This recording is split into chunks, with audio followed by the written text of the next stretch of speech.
All right, we back on another episode of Let's Talk About It with JMACK, episode 10, baby. And I want to thank everybody that's been tuning in. Thank you so much. We truly appreciate you. Thanks for tuning into the JMACK Experience Podcast. Thanks for tuning into the Gordito and Chinito Podcast and the Gordito and Chinito Adventures.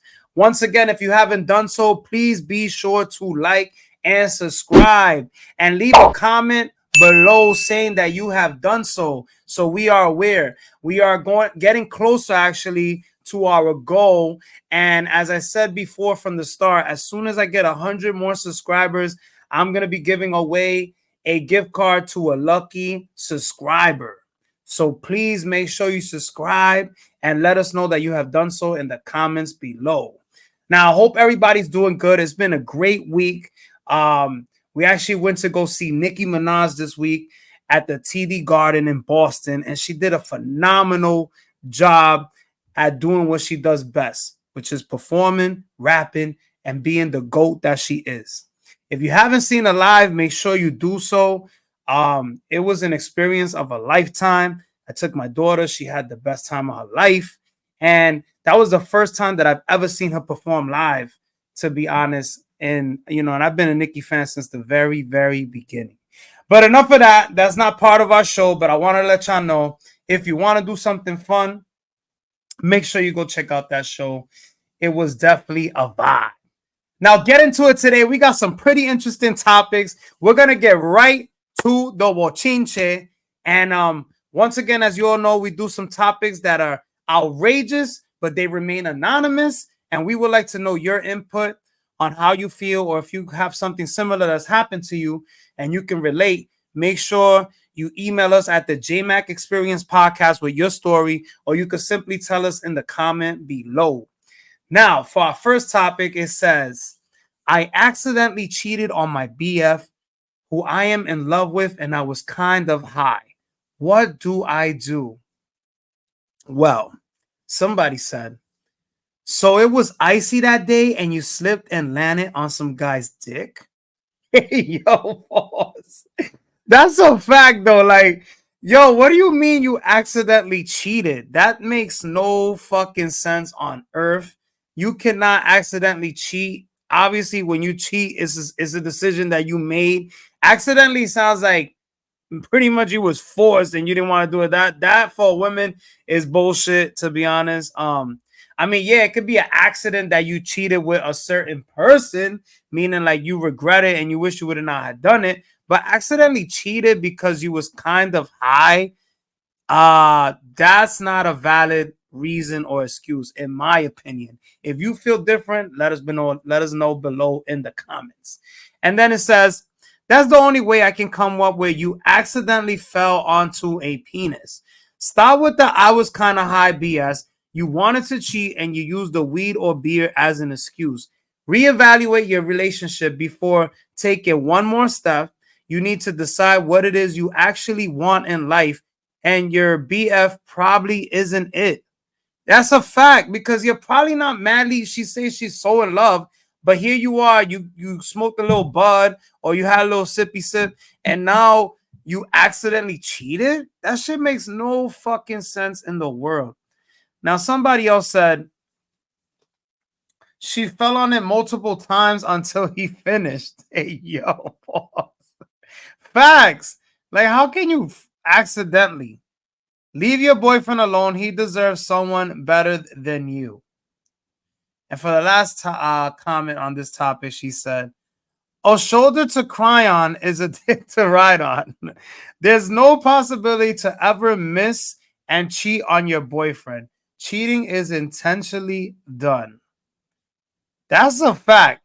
Like, a shoulder to cry on is a dick to ride on. That's a fact, boss. Like, what do you mean? Like, that makes no sense. Once again, if you could relate, or you went through this, or you have a similar story, or know someone that has something similar of this magnitude, please be sure to let us know in the comments below. Now, moving on to our next subject and topic of the day. It says, I am 63 years old and I am so lonely. Does that matter to anyone? First of all, bitch, you're 63, which means you probably had some good ones in your lifetime, and you ended up doing the most, or you was never happy or satisfied. Typical woman bullshit, to be honest, because y'all always think that y'all could do better, or this, that, and the third. And now look at your old ass. Now you regretting it. Now you fucking lonely and bitter, and probably like all fucking depressed. But I mean, ask yourself this: 63 years old, like that's why, like, bro, you got to make a decision early on in life. Like, you either going to remain single and then be lonely like this lady right here, or you're going to like try to work things out with someone that you're with, no matter what, thick and thin. You know what I mean? Because it's easy for someone to always be like, oh, I could do better. I could move on. I could do this. I could do that. Yeah, that's great. But guess what? If that doesn't work out time on and time again, because you're so quick to dead this and dead that, like, you're going to be just in the same situation. Not for nothing. It can happen to anybody. It can even happen to me. It can happen to you.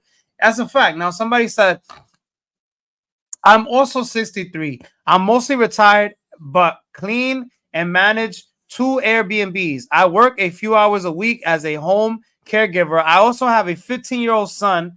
I exercise 3 to 4 days a week at the gym, or walk 4 miles, and take exercise very serious. I have a couple of good friends and good neighbors. I can't say I'm lonely because I kind of choose my quiet lifestyle. I worked in the rat race all my life and never got to enjoy my home. That means he's a workaholic. He was always busy, blah, blah, blah. So, yeah, sometimes you get caught up with your careers too. Like, you got to make time sometimes for your relationships, no matter what. My biggest problems is that I feel guilty for having time to relax and sleep late. I don't have to rush around. And for some reason, I feel guilty about that, and that I'm not producing. I'm lonely for the years when my son was young and we had so much fun. So he's longing for those years, meaning he's missing that. He's a great teenager, but has a few friends now and doesn't want to do a lot of things with his mom anymore, or hang out, period. That's how I guess. That's why you got to enjoy your kids when they're young. Because not for nothing, I've been doing this a lot lately. Like, before I was part of that rat race shit. Like, man, it doesn't even sound good, but I was always busy. And I said, you know what? A good friend of mine always tells me, yo, your kid's going to get older one day and they're not even going to want to hang out with you. And that's a fucking fact. And you're going to regret it later on when they're older and they don't even want to hang with you. You know what I mean?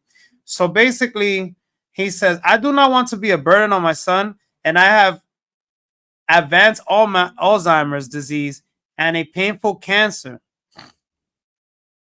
Loneliness is not a fear, but I am a bit obsessed about becoming unable to care for myself or lose my mind or being in chronic pain.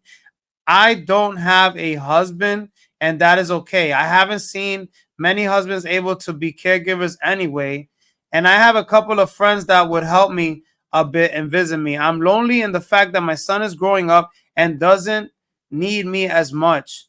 It has been a wonderful journey raising him as an older mother. So just to correct what I said before, it's actually a lady, and she's a single mom, and I feel for her. But then again, yo, your son is 15. You're fucking 60, almost 60 something years old. Like, bro, that's another thing. Why y'all have kids so fucking late? Yeah, I get it. You got to plan out your life. And, that's why a lot of us struggle having kids young, but not for nothing.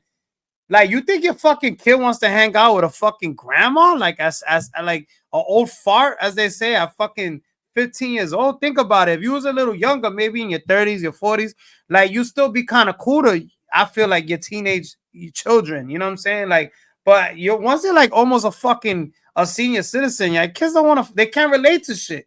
You can't even throw a fucking ball with them without fucking passing out. You know what I'm saying? So that's kind of hard. And I feel for you. But somebody said, you're making worry payments on a debt that may never come through. I am about to turn 70 in 2 weeks. No wife, no kids. My world is small. Thankful that I can take care of myself so far and pay for my joys in life.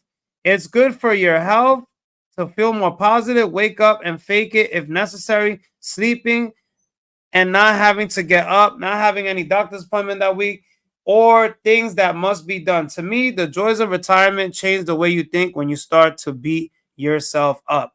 So this is a great valid point. You can either live with regrets or you can accept what you're going through and just embrace it. Because they always say embrace the struggle, embrace the things you're going through. And that's a fact. You know what I mean? You can either embrace it or you could be fucking lonely and depressed and like beat yourself down over it. I mean, you let us know how you feel about this topic. If you going through the same thing, or maybe you know someone that's going through it, please feel free to comment below or email us at the JMACK Experience Podcast. We want to hear your side of the story. Now, last but not least, we're going to get into something a little bit more different. So this one says, my coworker quit today and now I'm being forced to work longer. My boss told me that the company cannot afford to pay me overtime, so I have to clock in and out when scheduled or I'll be fired. Can I be fired if I refuse to work off the clock? Absolutely fucking not. Yo, not for nothing. Before we get into people commenting, I want to make this very clear. So I had a boss, I ain't gonna say no names, a fucking scumbag at that, which he refused to pay his overtime, something similar. And like, bro, not for nothing. You know what happened? In the end, he had to pay me all that money back. Because that's against the law. How you gonna have me work overtime and then you want to pay me regular pay, or you don't want to pay me at all? This is fucking America. This ain't fucking, you know what I mean? This ain't motherfucking a communist country. This is fucking America. If you work, you get fucking paid. That's just how it fucking works. Like, this shouldn't even be a topic, to be honest. But if you don't know, now you know. The words of Biggie Smalls, rest in peace. And rest in peace to Mr. C, by the way, also. Now it says, look your boss dead in the eye. Don't call him. Do it in person to emphasize how serious you are. Look them dead ass in the eye and tell them, you can't afford to pay me overtime, then I can't afford to continue working here. Facts. Bro, you can't pay, then don't expect me to work overtime. What the fuck you mean? I'm going to pay you, and then I'm not going to pay you? Like, nah, shit don't work like that. Your boss flat out lied to you. If they can't afford 2 new employees for the job, then they can afford to pay you overtime. Straight up. If not, then fuck that job. That's a fact. Like, what you mean? You hired 2 more people, but you can't pay me a little chunk change of overtime? Get the fuck out of here. A lot of these employees nowadays, not for nothing, they want you to do the most, but then they don't want to pay you. They don't want to up your pay. They want to keep you at the same pay rate, not for nothing, for fucking 10 years. And then they want to get tight when you ask them about a raise. Like, bro, you want this, you want that. That's another thing. A lot of jobs, they want this, they want that, but they don't want to up that pay. No. It doesn't work like that. Now, somebody said, what if he never admits to it in writing, but makes up another reason to get rid of you later? Well, that's why you document all your stuff, dummy. You got to always document shit. You know what I'm saying? Like, exactly like someone just said, put it in writing on a company letterhead and email it to him and make it very clear. And you know, make sure you email yourself as well. Somebody else said that. Yeah. And see how the conversation goes. You should always do it on writing, but also let them know in person. You know what I'm saying? Because you never know what can happen. It's the he said, she said bullshit. And, you know, somebody said, put it all in writing again. And they said, if he doubles down, he is stupid, and let him get what he deserves. Meaning, he gonna have to fucking pay you. One way or another, he's gonna have to fucking pay you. You know what I'm saying? Like, so enough of that. It's against the law to work off the clock at any company. Just know that. Especially if you're legal in this country. Don't let nobody fuck you over. Straight up. Now, I was going to end it on that note, but I just got one more, which I found kind of interesting. And it was actually kind of funny to me, to be honest.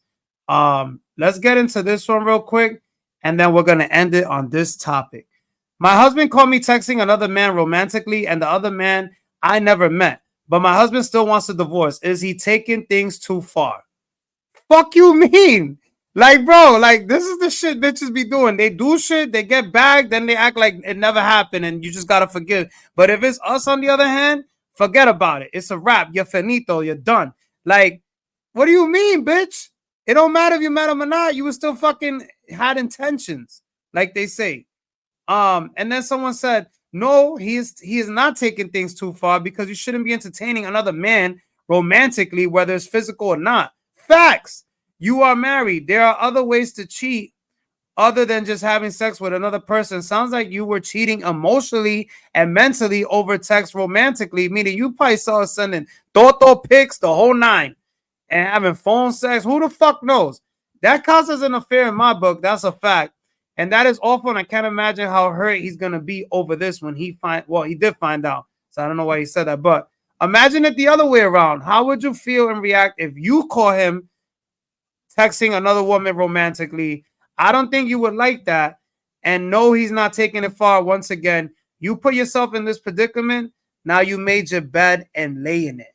Now we're going to end it on that note. If you feel the same or otherwise on this topic, which I feel like he's not taking it too far, let us know how you feel on the comments below. If not, you can email us at the JMACK at gmail.com. Once again, it's been an honor to hit you with the weekly subjects of the week. And thank you for tuning in to Let's Talk About It with JMACK, episode 10. We out of here.